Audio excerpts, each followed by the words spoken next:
don't know about you, but I have some very fond childhood memories of participating in fire drills at school. There's just this exhilaration, if you're a kid, that comes with pretending there's a crisis and being called to action.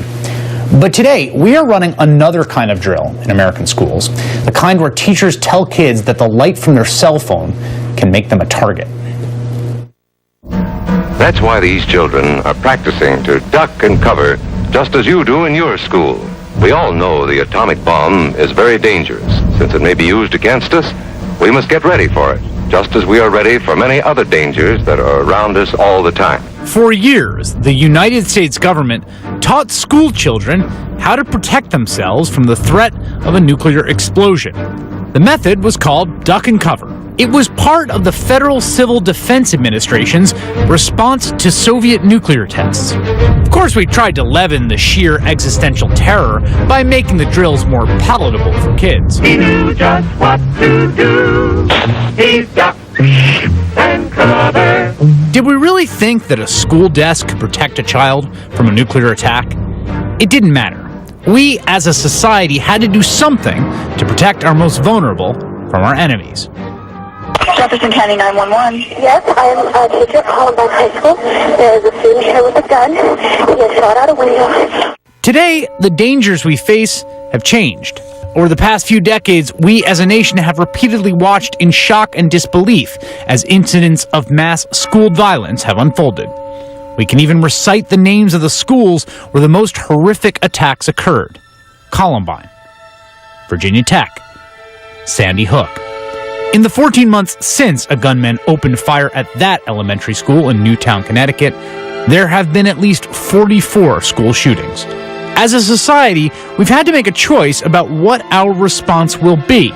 Whatever political will there was to regulate some of the most lax gun laws in the world in the aftermath of Newtown was quickly and deftly extinguished. So this is what we're doing instead.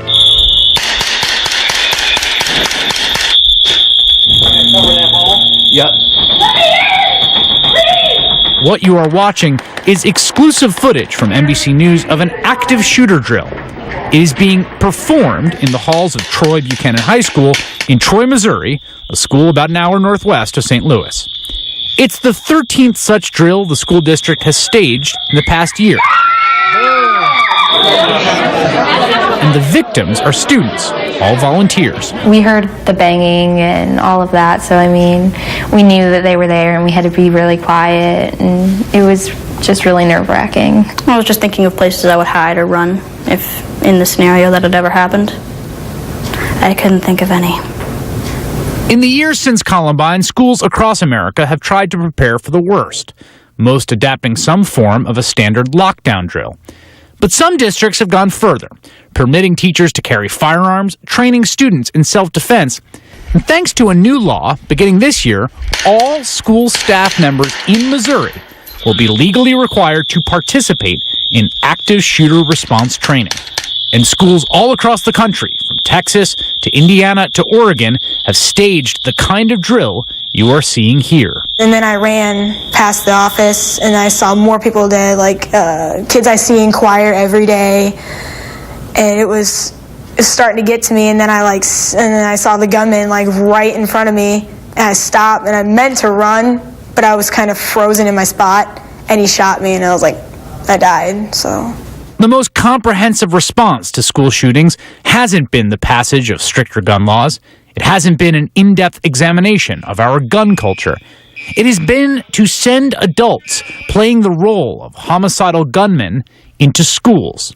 It has been to teach kids the best way to shield their bodies from the bullets. I start to think, what if this would happen? I start to think, like, I'm not going to try to save my best friend. I'm going to try to save myself. This is duck and cover for a new generation. But of course, our old Cold War adversaries are gone. The enemy now is within. Joining me now is NBCNews.com reporter who went to Troy, Missouri to report on that school shooting drill, Nona Willis-Aronowitz. That was a fantastic bit of reporting. Thank you for doing it. Thanks for having me. Okay. Where to start? I'm actually sort of like upset by just rewatching that footage. Was it upsetting to see in person?